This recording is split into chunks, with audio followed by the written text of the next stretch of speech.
வியாதியா, சரி ஆண்டவர் சரி பண்ணிடுவாரு. சில நேரம் மரண போராட்டமா, ஆண்டவர் சரி பண்ணிடுவார் அப்படின்னு நினைப்போம்.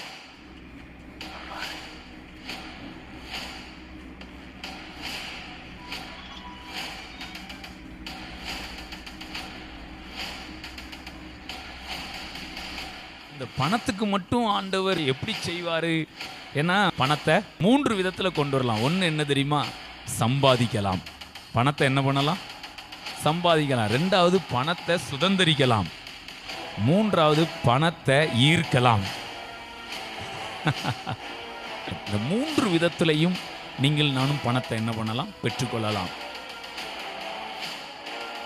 பணம் 3 விதங்களில் நம்மை வந்து சேரும். Praise God.